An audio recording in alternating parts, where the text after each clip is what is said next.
इस chemistry class में आप सब लोग का स्वागत है। ये जनरल केमिस्ट्री का क्लास है।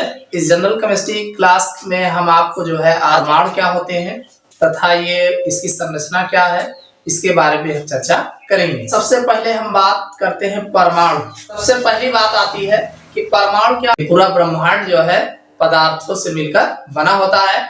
कोई भी पदार्थ जो है ये विभिन्न परमाणुओं और अणुओं यौगिकों से मिलकर बना होता है। परमाणु की परिभाषा जो है पहले जो डाल्टन ने दिया था कि किसी तत्व का वह छोटा से छोटा अविभाज्य कण जो बिना अपघटित हुए रासायनिक अभिक्रिया में भाग ले सकता है परमाणु कहलाता। ये तो था डाल्टन के अनुसार। किसी तत्व का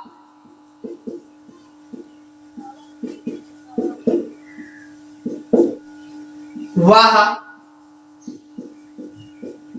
छोटा से छोटा कण जो बिना अपघटित हुए रासायनिक अभिक्रिया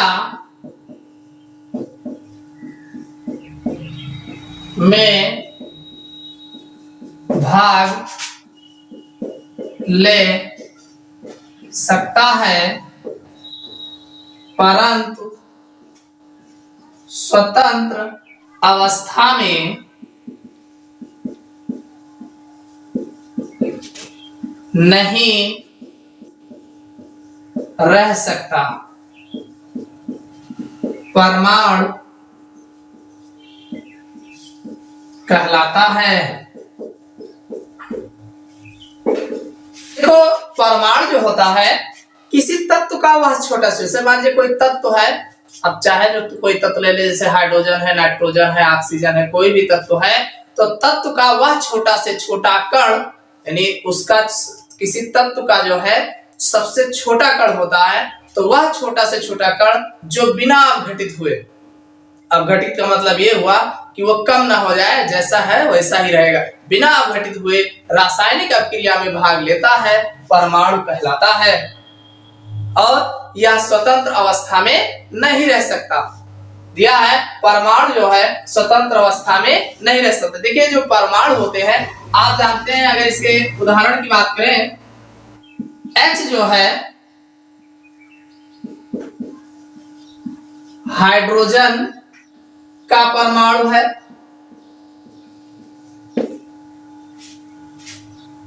O ऑक्सीजन का परमाणु है, N नाइट्रोजन का परमाणु है। देखिए अब आपने अगर आपसे कहा जाए कि हाइड्रोजन गैस का सूत्र बताओ, तो क्या हाइड्रोजन गैस का सूत्र H नहीं बताओगे, H2 बताओगे। क्यों? क्योंकि H कहीं मिलेगा ही नहीं, H आपको मिलेगा ही नहीं। ये परमाणु जो होते हैं ये स्वतंत्र अवस्था में नहीं पाए जाते हैं। आपसे कहा जाए कि हाँ ऑक्सीजन का सूत्र बताओ, ऑक्सीजन गैस का सूत्र बताओ, तो आप O2 बताओगे, ना कि वो बताओगे। आप ऑक्सीजन गैस का सूत्र जब पूछा जाएगा तो गैस का आप O2 के फॉर्म में मिलेगा। ये जो है प्रकृति में O2 के रूप में मिलता है, ना कि O के रूप में मिलता है। इसी प्रकार नाइट्रोजन गैस का अगर फार्मूला पूछा जाए तो आप N2 बताओगे, ना कि N बताओगे। क्यों? क्योंकि N जो है स्वतंत्र अवस्था में नहीं पाया जाता। ये सब जो है ये सब परमाणु होते हैं। परमाणु, अब जैसे अगर मान लीजिए रासायनिक अभिक्रिया की बात की जाए, जैसे लिखा है कि किसी तत्व का छोटा से छोटा कण, अब ये हाइड्रोजन का सबसे छोटा कण है, ये ऑक्सीजन का सबसे छोटा कण है, ये नाइट्रोजन का सबसे छोटा कण है। अब आपसे अब इसी को कहा गया कि कण जो बिना अपघटित हुए रासायनिक अभिक्रिया में भाग ले सकता है। तो ये जो परमाणु होते हैं ये अब इससे ज्यादा कम कहीं रासायनिक अभिक्रिया में अगर इसको लगाया जाएगा तो ये इससे छोटा थोड़ी इसमें भाग लेंगे, इससे कम में भाग नहीं लेते हैं। ये पूरा हाइड्रोजन भाग लेगा, पूरा ऑक्सीजन भाग लेगा, पूरा नाइट्रोजन जो है परमाणु भाग लेता है। जो रासायनिक अभिक्रियाएं होते हैं उसमें परमाणु जो है भाग लेते हैं। आगे दिया है कि परंतु स्वतंत्र अवस्था में नहीं रह सकते। देखिए जितने भी परमाणु होते हैं ये स्वतंत्र अवस्था में नहीं पाए जाते हैं, ये किसी न किसी के साथ मिल करके अणु के रूप में पाए जाते हैं।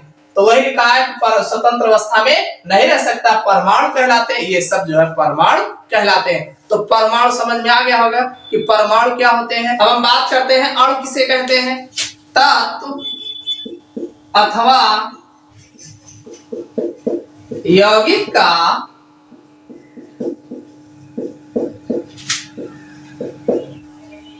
वह छोटा से छोटा कण जो स्वतंत्र अवस्था में रह सकता है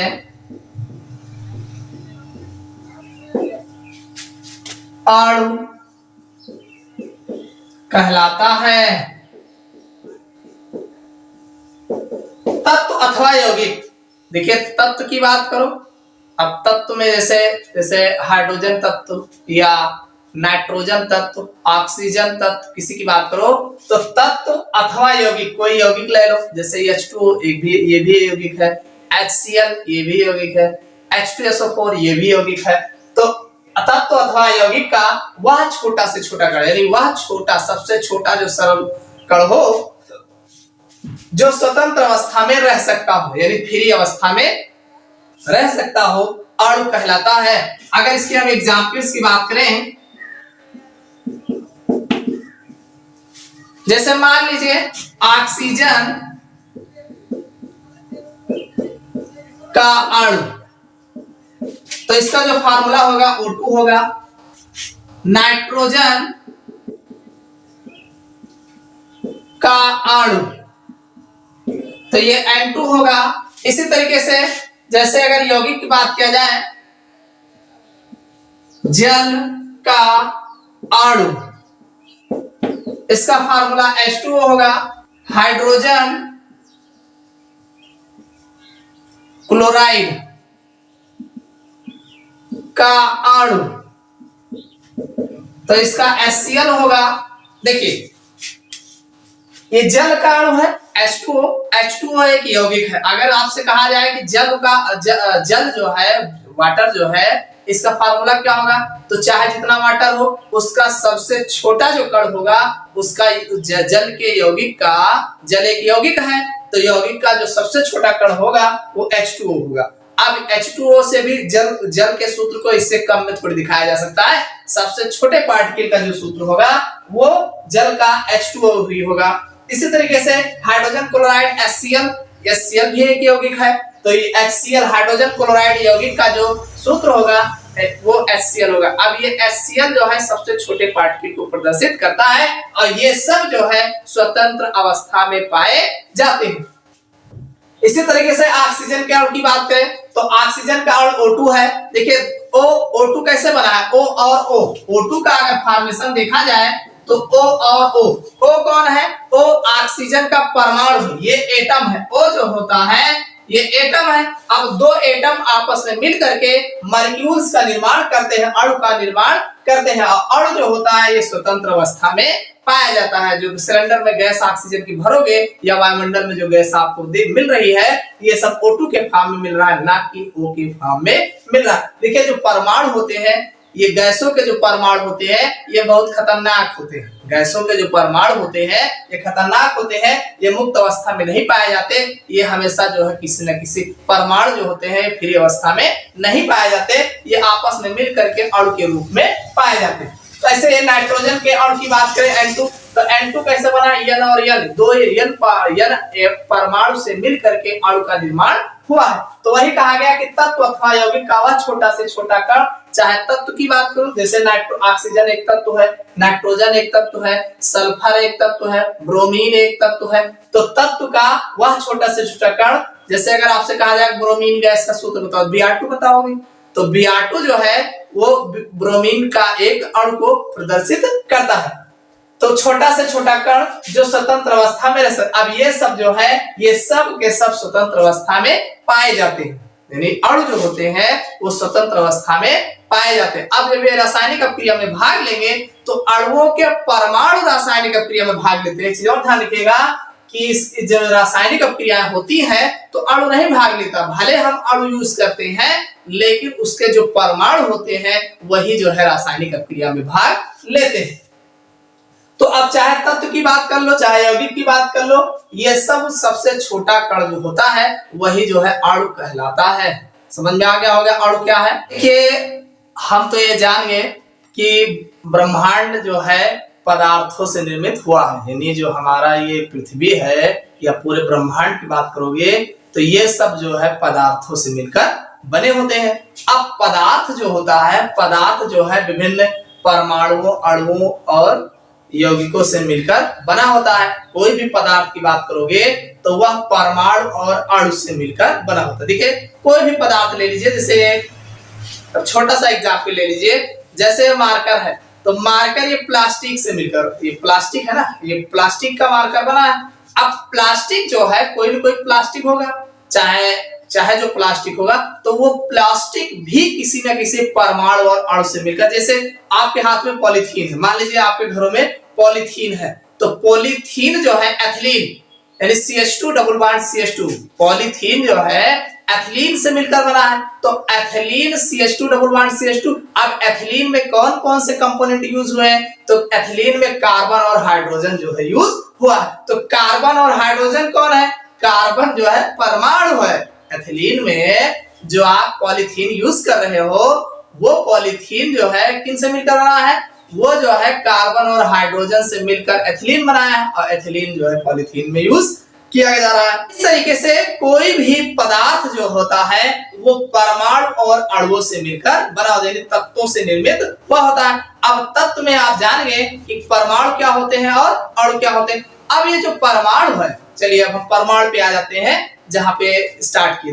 तो परमाणु जो होते हैं ये जो है बिना घटित हुए रासायनिक अपक्रिया में भाग लेते हैं। चलिए रासायनिक अपक्रिया भी हो जाएगी। रूपेण होता है, इसको और अधिक छोटे कण में विभाजित नहीं किया जा सकता है, लेकिन जब इलेक्ट्रॉन, प्रोटॉन, न्यूट्रॉन समस्थानिक समधारकों की खोज हुई तो पता चला नहीं, ऐसा नहीं है।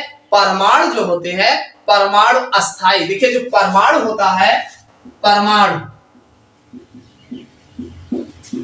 ये जो है अस्थाई और अस्थाई,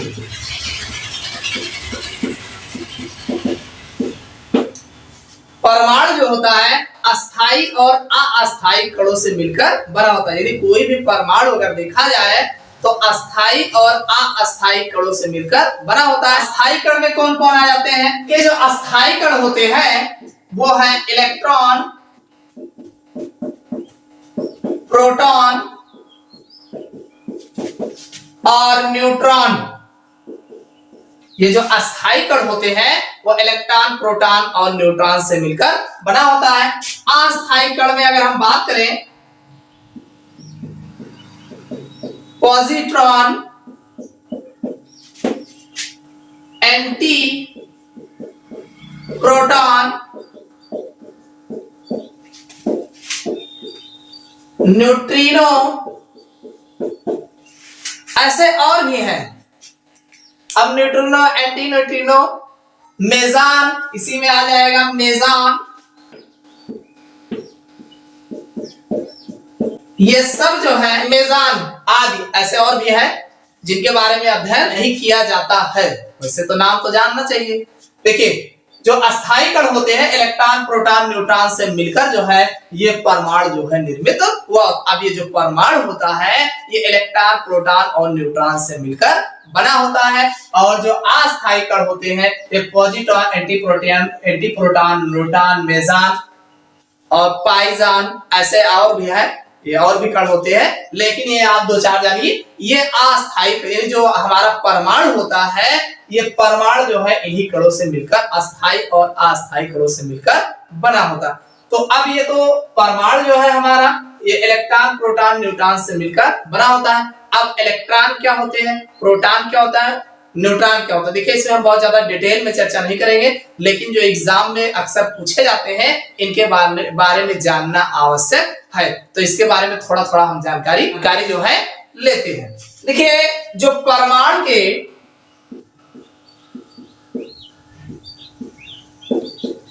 के मूल कणों के अभिलक्षण, परमाणु जो होता है वो इलेक्ट्रॉन प्रोटॉन और न्यूट्रॉन से मिलकर बना होते हैं। तो ये इलेक्ट्रॉन प्रोटॉन न्यूट्रॉन जो होते हैं ये परमाणु का मूल कण होता है। भाई इसी से तो मिलकर बना है। मूल मतलब होता है जो इसका बेस हो, तो इसी से मिलकर बना होता है। तो परमाणु के मूल कणों के लक्षण, ये मूल कण कौन कौन से हैं तथा इनके लक्षण क्या क्या होते हैं। मूल कण, उसके बाद इसका प्रतीक क्या है, यानी किससे हम प्रदर्शित करेंगे, और इस पर आवेश क्या होते हैं, कौन सा आवेश होता है उस कण पर, इसका द्रव्यमान क्या होता है, इसको हम ग्राम में देखेंगे। पहले ग्राम में कितना होता है, उसके बाद इसका द्रव्यमान जो है एटॉमिक मास यूनिट में देखेंगे, और फिर जो है इसके खोजकर्ता कौन है इनकी चर्चा करेंगे। तो सबसे पहला जो मूल कण है वो है इलेक्ट्रॉन। सबसे पहला जो मूल कण है वो इलेक्ट्रॉन है। इसको हम ई से रिप्रेजेंट करते हैं, स्मॉल ई से। इस पर एक यूनिट जो है ऋण आवेश होता है। इसका जो आवेश होता है -1 होता है। इसका जो द्रव्यमान होता है ग्राम 9.1095 गुणे 10 की घाते -28 ग्राम, और एटॉमिक मास यूनिट में 0.0005486 एटॉमिक मास यूनिट। और इसका जो खोज करता है जे थॉमसन। दूसरा जो मूल कण है वो है प्रोटॉन। इसको हम P से रिप्रेजेंट करते हैं 1p1।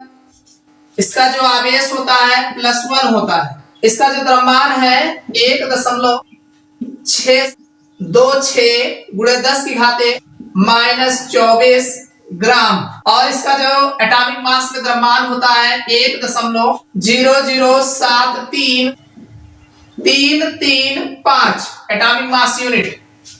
और इसके जो खोज करता है रुदरफोर्ड। अगला जो मूल कण है न्यूट्रॉन।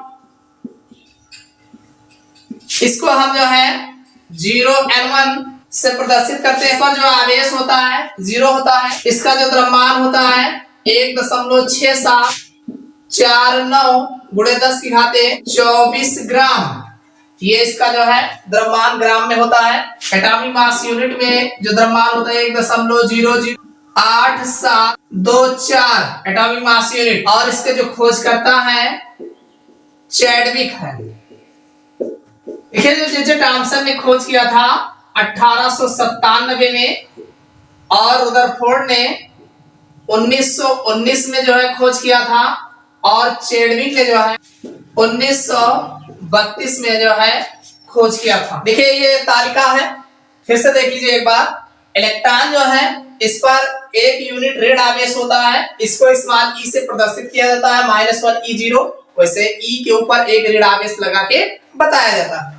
इस पर एक यूनिट ऋण आवेश होता है। इसका जो ग्राम में द्रव्यमान होगा 9.1095 गुणे 10 की घाते -28 ग्राम होता है। इसका द्रव्यमान एटॉमिक मास यूनिट में अगर कहा जाए तो 0.00548 जो है एटॉमिक मास यूनिट होता है। इलेक्ट्रॉन की खोजकर्ता जो है वो जे थॉमसन को जो है श्रेय दिया जाता है। इन्होंने 1897 में खोज किया था। अगला जो है प्रोटॉन है। प्रोटॉन को हम P से रिप्रेजेंट करते हैं, और P पे एक यूनिट धन आवेश होता है। प्रोटॉन पर एक यूनिट धन आवेश होता है, एक इकाई धन आवेश। और इसका जो ग्राम में द्रव्यमान होता है 1.6726 गुणे 10 की घाते -24 ग्राम में होता है। अगर इसके एटॉमिक मास यूनिट में द्रव्यमान की बात करें तो 1.0073335 ये जो है एटॉमिक मास यूनिट होता है। और इसके खोजकर्ता जो है रुदरफोर्ड है। इन्होंने 1919 में इसकी खोज की थी। देखिए एग्जाम में जो है कभी कभी सन भी पूछा जाता है और कभी कभी नाम भी पूछा जाता है। तीसरा जो है मूलकण, वो न्यूट्रॉन है। न्यूट्रॉन को हम n से रिप्रेजेंट करते हैं, 0n1, यानी जीरो n अक्सर दिखाया जाता है, तो 0n1। और इसको जो इस पर जो आवेश होता है वो 0, यानी कोई आवेश नहीं होता है। इसका जो द्रव्यमान ग्राम में होता है 1.6749 × 10⁻⁻24 ग्राम। देखिए इसका प्रोटॉन का और न्यूट्रॉन का लगभग बराबर ही आवेश होता है। और द्रव्यमान इसका अगर हम एटॉमिक मास यूनिट में बात करें तो 1.008724 होता है।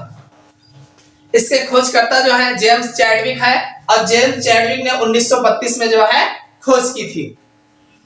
अब बात आती है कहीं कहीं रुदरफोर्ड की जगह पे जो है लिखा मिलता है गोल्डस्टीन। देखिए जो प्रोटॉन की खोज का श्रेय जो है गोल्डस्टीन को भी दिया जाता है। तो गोल्डस्टीन और रुदरफोर्ड में क्या समस्या है? देखिए समस्या ये है कि जब एनसीईआरटी कुछ ऐसा ही प्रॉब्लम है, अक्सर बुकों में आपको जो है रुदरफोर्ड ही मिलेंगे, लेकिन अब एनसीईआरटी पैटर्न पर जो है कहीं कहीं आपको जो है गोल्डस्टीन आपको देखने को मिलते हैं। एनसीईआरटी की बुक के अकॉर्डिंग अगर देखा जाएगा तो आपको गोल्डस्टीन जो है देखने को मिलते हैं। तो आप ध्यान रखिएगा ऑप्शन में रदरफोर्ड और गोल्डस्टीन दोनों नहीं मिलेगा, तो इसको आप अपने दिमाग में दोनों को रखिएगा कि अगर ऑप्शन में प्रोटॉन की खोज का श्रेय जो है वहां गोल्डस्टीन दिया रहे और बाकी रदरफोर्ड नहीं दिया रहेंगे तो आराम से आप जो है गोल्डस्टीन को टिक मारिएगा। और अगर जो है गोल्डस्टीन ना दे करके रदरफोर्ड दिया रहे तो आप रदरफोर्ड को वहां देखिएगा। इसको याद करने का देखिए बहुत सारे तरीके हैं। देखिए ईंट पर नाचे, देखिए ई से इलेक्ट्रॉन और ये टा से जो है थॉमसन, जिसको टॉमसन भी कहा जाता है, और पर पी से प्रोटॉन और रा से रुदरफोर्ड, और यहां नाचे एन से न्यूट्रॉन और चा से जेम्स चैडविक। देखिए इससे भी आप याद रख सकते हो कि इलेक्ट्रॉन की खोज जो है थॉमसन ने किया है। टॉमसन ध्यान रखोगे, थॉमसन एक ही है। और पी से पास से प्रोटॉन हो जाएगा, और रा से रदरफोर्ड ने किया है। प्रोटॉन की खोज जो है रदरफोर्ड ने किया है। और नाचे ना से न्यूट्रॉन हो जाएगा, और चा से चैडविक ने किया है। तो इससे भी आप जो है इलेक्ट्रॉन प्रोटॉन न्यूट्रॉन्स की खोजकर्ता के नाम जो है आसानी से याद कर सकते हैं। तो इतना तो क्लियर ही हो गया कि परमाणु जो होते हैं वो इलेक्ट्रॉन प्रोटॉन और न्यूट्रॉन से मिलकर बने होते हैं। परमाणु का आकार क्या है, यानी परमाणु जो होते हैं वो होते कैसे हैं? अब सवाल ये बनता है कि ये तो पता चल गया परमाणु क्या है।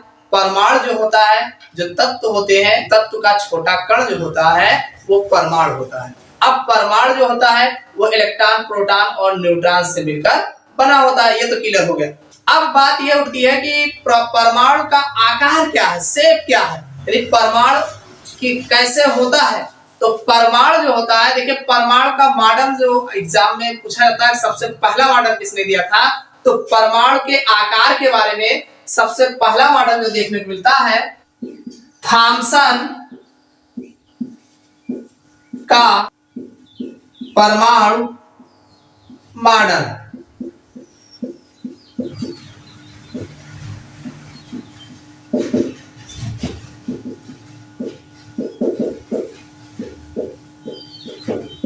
देखिए परमाणु जो है वो होते कैसे हैं, कैसे इलेक्ट्रॉन प्रोटॉन ये आपस में बंधे होते हैं। तो इलेक्ट्रॉन प्रोटॉन न्यूट्रॉन किस तरीके से मिल करके जो है परमाणु का आकार देते हैं। तो परमाणु जो है, देखिए परमाणु के बारे में सबसे पहला मॉडल जो किसी ने दिया था वो थॉमसन ने दिया था। थॉमसन जो थे इन्होंने अपना परमाणु मॉडल सबसे पहले प्रस्तुत किया था। देखिए जब इन्होंने अपना परमाणु मॉडल दिया था तो उस समय जो है न्यूट्रॉन की खोज नहीं हुई थी, तो इसमें इनके मॉडल में न्यूट्रॉन की कोई चर्चा नहीं की गई। थॉमसन जो थे इन्होंने अपना जो परमाणु मॉडल दिया था उन्होंने कहा कि परमाणु जो होता है वो तरबूजे की भांति होता है। कैसा होता है? तरबूजा। तरबूजा आप लोग सब लोग जानते हैं, वही तरबूजा है जिसको मान लीजिए ये कटा हुआ भाग है, इसमें लकीरें बनी रहती हैं ऐसे, और इसमें जो है काले काले बीज जो है एक क्रम में जो है लगे हुए होते हैं। देखिए थॉमसन ने परमाणु का मॉडल जो है तरबूजे की भांति बताया। थॉमसन जो थे उन्होंने परमाणु का आकार जो है तरबूजे की भांति बताया। अब तरबूजा कैसा होता है? देखो तरबूजा जो होता है पूरा दल होता है और उसमें पूरे दल में जो है काले काले बीज लगे हुए होते हैं। दो ही चीजों से मिलकर बना होता है, एक तो पूरा तरबूजा होता है और तरबूजे में दूसरी बात बीज पाए जाते हैं, बस इसके अलावा कुछ उसमें नहीं होता है। तो उन्होंने थॉमसन ने परमाणु का मॉडल जो बताया वो तरबूजे की भांति बताया। इसको ध्यान रखना है कि थॉमसन सबसे पहला मॉडल किसी ने प्रस्तुत किया था, या तरबूजे की भांति मॉडल किसने बताया था? तो थॉमसन ने बताया था। अब इन्होंने क्या कहा था सुन लीजिए, वैसे ज्यादा इतना ध्यान रखने की बात है कि सबसे पहला मॉडल किसने दिया था? तो थॉमसन ने दिया था। बस इन्होंने तरबूजे की भांति बताया था। तरबूजे में क्या बताया? उन्होंने कहा जैसे तरबूजा होता है तो पूरा दल जो है, वैसे इन्होंने कहा कि जो परमाणु होता है वो जो है धनात्मक कणों से मिलकर बना होता है। यानी जैसे तरबूजा जो है, पूरा तरबूजा जो है दलों से बना होता है, यानी खाने वाले भाग से मिलकर बना होता है, दलों से मिलकर बना होता है, वैसे तरबूजे की भांति जो है प्रोटॉन से जो है, जैसे तरबूजा गोलाकार आकार होता है वैसे जो है परमाणु जो होता है गोलाकृत आकृति होती है और पूरा जो है परमाणु जो है धनात्मक कणों से मिलकर बना होता है। जिस प्रकार तरबूजे में बीच बीच में जो है पूरे तरबूजे में काले काले बीज धसे हुए होते हैं, उसी प्रकार से जो परमाणु होता है, परमाणु में जो है इस प्रोटॉन में जो है इलेक्ट्रॉन जो है बीच बीच में पाए जाते हैं। तो इस तरीके से जैसे तरबूजा होता है ऐसे ही जो है परमाणु का मॉडल जो है थॉमसन ने बताया। अब चूंकि ये थॉमसन का ये जो मॉडल था ये वहीं पर स्टार्ट हुआ और वहीं पर ही समाप्त हो। परमाणु जो होते हैं वो लेन देन में भाग लेते हैं, दूसरों से अपक्रिया करते हैं तो अपना इलेक्ट्रॉन देते हैं, लेते हैं, ये सारी प्रक्रियाएं होती है। तो ये सारी प्रक्रिया आप जब उसी में धसे रहेगा तो कहां से देगा कहां से लेगा, ऐसी कोई बात इसमें स्पेक्ट्रम सत्य नहीं थे। और भी बहुत सारी विसंगतियों के कारण ये केवल मॉडल जो है इन्होंने बताया और बताने के बाद ये अमान्य कर दिया गया। तो सबसे पहला परमाणु मॉडल जो था किसने दिया था? तो थॉमसन ने दिया था। किस प्रकार बताया था? वो तरबूजे की भांति जो है बताया था। ये थॉमसन के परमाणु मॉडल के बाद जो है रुदरफोर्ड ने अपना परमाणु मॉडल दिया। रुदरफोर्ड ने कुछ प्रयोग किए, एक्सपेरिमेंट किए और अल्फा कण प्रयोग, रुदरफोर्ड का अल्फा कण प्रयोग जो है किया गया। धातु की पतली पन्नी पर जो है अल्फा कणों की बौछार की, और बौछार करने के बाद उन्होंने अपना निष्कर्ष निकाला और परमाणु मॉडल का जो है एक आकार दिया। तो अगला जो मॉडल था रुदरफोर्ड का,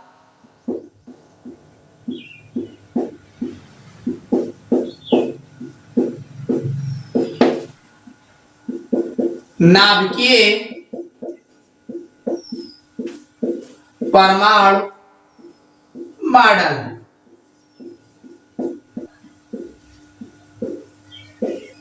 Rutherford's atomic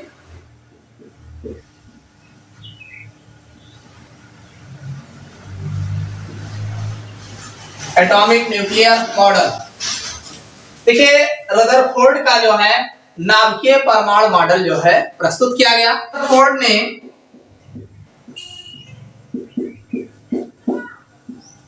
धातु की पतली पन्नी पर अल्फा कणों की बौछार कर परमाणु का नाभिकीय मॉडल प्रस्तुत किया। रदरफोर्ड थे, तो रदरफोर्ड ने अपना जो है परमाणु का नाभिकीय मॉडल जो दिया वो उन्होंने क्या किया कि जो सोने की पत्र से, सोने के पत्र धातु, सोना क्या है? धातु है, तो धातु की पत्रों पर उन्होंने क्या किया? अल्फा कणों की बौछार की और अल्फा कणों की जब बौछार की तो उन्होंने अपना जो है उसी के आधार पर उन्होंने जो उसमें निष्कर्ष देखे, जो इनको दिखाई दिया उसी के आधार पर अब इनका एक्सपेरिमेंट क्या था, इन्होंने जब वो अल्फा कणों की बौछार की तो उन्होंने देखा कि बहुत सारे अल्फा कण ऐसे होते हैं जो जाते हैं अपने मार्ग से सीधे निकल जाते हैं, और कुछ अल्फा कण ऐसे होते हैं जो जाते हैं और अपने मार्ग से कुछ विक्षेपित हो जाते हैं, और बहुत कम अल्फा कण ऐसे होते हैं जो जाते हैं और अपने मार्ग पर पुनः वापस लौट आते हैं। तो इन्हीं तीनों गुणों के आधार पर इन्होंने अपना जो है निष्कर्ष निकाला और मॉडल को जो है बताया। तो इन्होंने मॉडल क्या दिया, इस मॉडल के अनुसार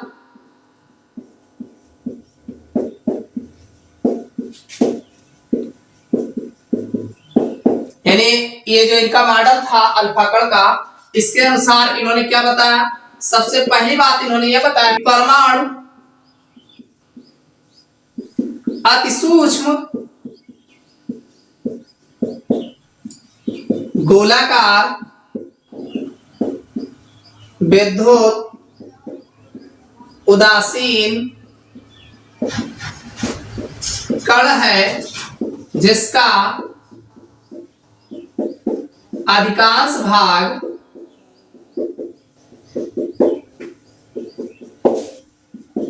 खोखला है। इन्होंने जब पहली बात बताया कि परमाणु अति सूक्ष्म, यानी परमाणु जो है वो अति सूक्ष्म गोलाकार, पहली बात तो छोटा होता है और दूसरा गोलाकार होता है और तीसरा विद्युत उदासीन कण है। ये कैसा होता है, विद्युत उदासीन कण होता है जिसका अधिकांश भाग खोखला है और जिसका लगभग ज्यादा से ज्यादा भाग जो है खोखला है। दूसरी बात उन्होंने क्या बताया, प्रत्येक परमाणु के केंद्र में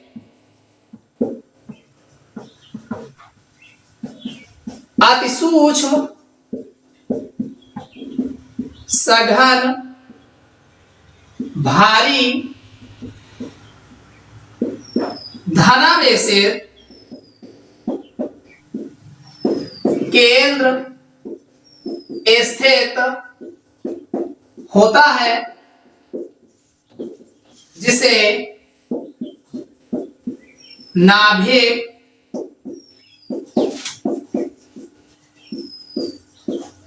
कहते हैं।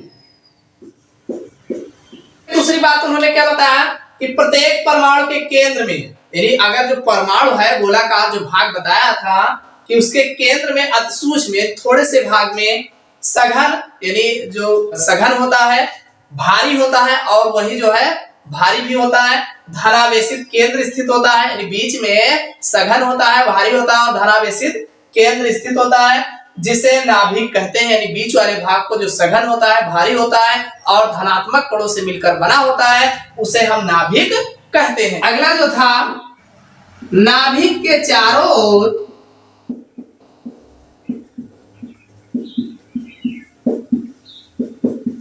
इलेक्ट्रॉन वृत्ताकार पथों पर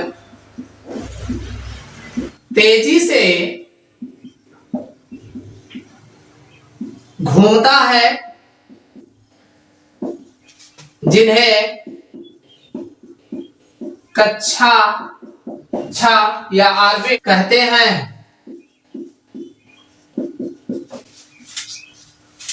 देखिए दूसरी बात उन्होंने क्या कहा कि नाभिक के चारों ओर इलेक्ट्रॉन वृत्ताकार पथों पर तेजी से घूमता है जिसे कक्ष या ऑर्बिट्स कहते हैं। अगली जो बात थी, इलेक्ट्रॉन और नाभिक आपस में आकर्षण के स्थिर वैद्युत द्वारा बंधे होते हैं। अगला जो इनका था, इलेक्ट्रॉन और नाभिक आपस में आकर्षण के स्थिर वैद्युत बलों द्वारा बंधे होते हैं। देखिए ये जो रदरफोर्ड का जो नाभिकीय परमाणु मॉडल था, उन्होंने अपना जो मॉडल जो प्रस्तुत किया, उन्होंने पहली बात उन्होंने ये बताया कि परमाणु अति सूक्ष्म गोलाकार, यानी परमाणु जो होता है वो अति सूक्ष्म होता है और गोलाकार होता है और विद्युत उदासीन कण होता है, यानी उस पर ना कोई धन आवेश ना कोई ऋण आवेश, कोई आवेश नहीं होता है, वो उदासीन कण होता है जिसका अधिकांश भाग खोखला होता है। यानी जो परमाणु होता है वो उदासीन कण होता है जिसका अधिकांश भाग खोखला होता है। दूसरी बात उन्होंने क्या कहा, उन्होंने प्रत्येक परमाणु के केंद्र में अति सूक्ष्म सघन भारी धनावेशित केंद्र होता है जिसे नाभिक कहते हैं। नाभिक के चारों ओर इलेक्ट्रॉन वृत्ताकार पथों पर तेजी से घूमता है जिन्हें कक्ष कहते हैं। अगला जो इन्होंने कहा कि इलेक्ट्रॉन और नाभिक आपस में आकर्षण के स्थिर विद्युत बलों द्वारा बंधे होते हैं। देखिए इसको हम जो है थोड़ा डायग्राम के हिसाब से देखिए, जो रदरफोर्ड ने अपना जो मॉडल दिया वो तो कुछ इस प्रकार था।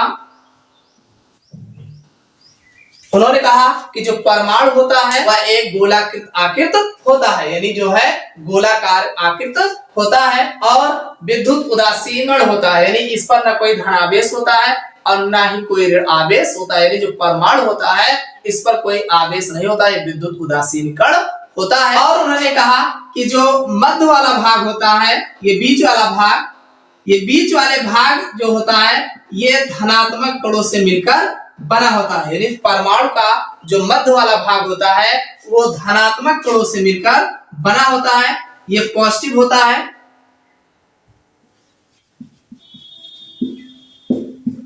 धनात्मक कणों से मिलकर बना होता है जिसे हम नाभिक, न्यूक्लियस, नाभिक या न्यूक्लियस जो है कहा जाता है। और परमाणु के नाभिक के बाहर जो विस्तृत क्षेत्र होता है इसमें इलेक्ट्रॉन जो होते हैं वो चक्कर लगाते रहते हैं। यहाँ पे इन्होंने ये जो विस्तृत भाग बताया, इस विस्तृत भाग को जो है ये इलेक्ट्रॉन पाए जाते हैं,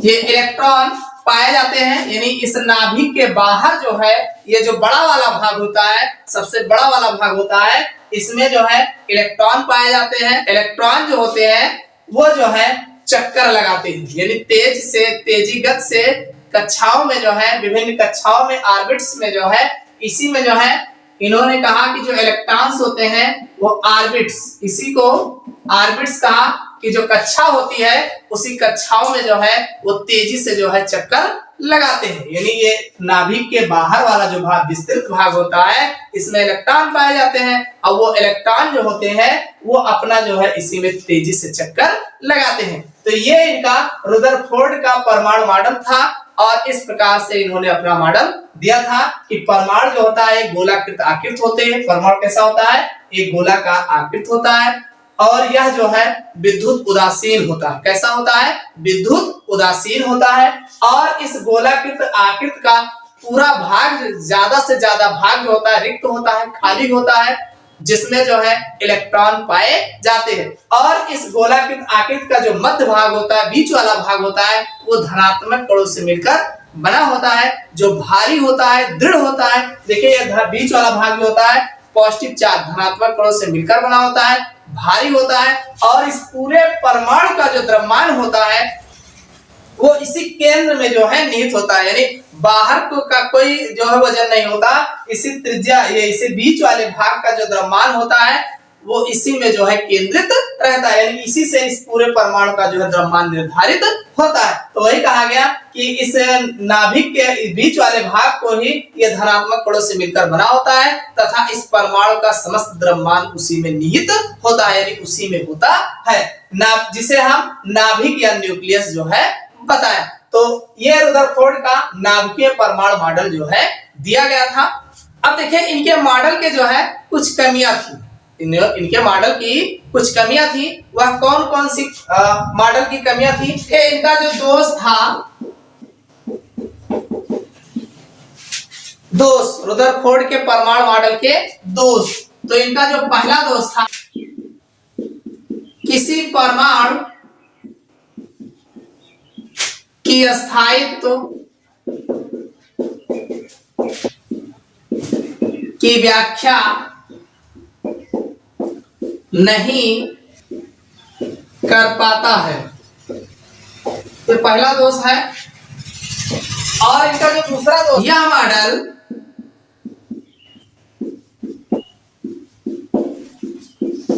इलेक्ट्रॉनिक संरचना के बारे में कुछ भी वर्णन नहीं करता है। देखिए, इनका जो परमाणु मॉडल था रुदरफोर्ड का, पहला दोष तो ये था इनका, किसी परमाणु की अस्थायित्व की व्याख्या नहीं कर पाता, यानी ये परमाणु के अस्थायित्व की व्याख्या नहीं कर पाते। क्यों नहीं कर पाते? देखिए, पहली बात इन्होंने, इनका ये कहना था कि जो परमाणु होते हैं इनके बाहर जो इलेक्ट्रॉन होते हैं वो इलेक्ट्रॉन जो है चक्कर लगाते हैं। तो जब चक्कर लगाते हैं कोई भी बात, जैसे मान लीजिए ये हमारा जो है नाभिक है और ये हमारा इलेक्ट्रॉन है। अब ये इलेक्ट्रॉन जब चक्कर लगाएगा तो पहले तो इसकी एनर्जी अधिक होगी, और एनर्जी अधिक होने के कारण जब ये एक चक्कर लगाएगा तो जाहिर सी बात है इसकी कुछ एनर्जी कम हो जाएगी। पर स्टार्टिंग में जब ये चलेगा, जैसे आप दौड़ना स्टार्ट करोगे सबसे पहले तेज दौड़ोगे, उसके बाद जब जैसे धीरे धीरे आपकी एनर्जी कम होती जाएगी वैसे वैसे आपकी कक्षा जो है त्रिज्या जो है घटती जाएगी। तो वैसे जब ये यहाँ से यहाँ तक आता है तो इसकी त्रिज्या घट जाती है, और धीरे धीरे ये इसी प्रकार से चक्कर लगाते लगाते एक समय ऐसा आता है इसकी उत्तरोत्तर जो है हर चक्कर में त्रिज्या कम होती जाती है, और एक समय ऐसा आएगा ये नाभिक को पे गिर जाएगा। भाई जाहिर सी बात है, अगर मान लीजिए कोई व्यक्ति है चक्कर लगा रहा है तो चक्कर कब तक लगाएगा? जब तक एनर्जी होगी तब तक लगाएगा, और जैसे जैसे उसकी एनर्जी कम होती जाएगी वैसे वैसे वैसे धीरे धीरे धीरे उसकी त्रिज्या घटती जाएगी। तो वैसे इन्होंने बताया कि जो इलेक्ट्रॉन होते हैं, इलेक्ट्रॉन जो है चक्कर लगाते हैं, यानी बाहर जो है चक्कर लगाते हैं। अब चक्कर लगाते हैं तो जाहिर सी बात है चक्कर लगाएगा तो लगाते लगाते कभी ना कभी वो जो है नाभिक पर गिरेगा, और नाभिक पर जब गिरेगा तो नाभिक को ही नष्ट कर देता है। तो इससे ये पता चलता है किसी परमाणु के अस्थायित्व की व्याख्या इनका जो मॉडल नहीं करता। एक तो ये इनका दोष हो गया। दूसरा दोष, यह मॉडल इलेक्ट्रॉनिक संरचना के बारे में कुछ भी नहीं बताता, यानी इनका ये मॉडल ये नहीं बताता है। जैसे मान लीजिए ये इलेक्ट्रॉन है तो इलेक्ट्रॉन जैसे आपस में जुड़ रहा है, यौगिक बना रहा है, तो यौगिक बना रहा है तो कौन से इलेक्ट्रॉन यौगिक बनाने में भाग ले रहे हैं, इन दूसरे भाई लेन देन करेंगे ना, किसी को इलेक्ट्रॉन देगा, क्यों कोई इलेक्ट्रॉन लेगा तो कब देगा कब लेगा, यानी इलेक्ट्रॉन की संरचना क्या है, किस आधार पर लेन देन करेगा, किसी से जुड़ रहा है तो क्यों जुड़ रहा है, कैसे जुड़ रहा है, इसकी संरचना क्या है। तो ये सब इस मॉडल में जो है ये इलेक्ट्रॉन के बारे में, इसकी इलेक्ट्रॉनिक संरचना क्या है, इसकी इलेक्ट्रॉनिक संरचना के बारे में भी कोई वर्णन नहीं करता है। तो इसलिए इनका मॉडल रुदरफोर्ड का मॉडल भी जो है इसमें कुछ कमियां थी, कमियों के कारण जो है अमान्य रह गया। अगले क्लास में हम जो है इलेक्ट्रॉनिक विन्यास के बारे में चर्चा करेंगे, जो इनका इलेक्ट्रॉनिक विन्यास मॉडल दिया गया, और जो इनके अन्य जो मॉडल जो आजकल चल रहे हैं इनके बारे में चर्चा करेंगे। इस क्लास में बस इतना है। अगर आपका कोई सजेशन हो तो आप कमेंट बॉक्स में जो है कमेंट जरूर करिएगा।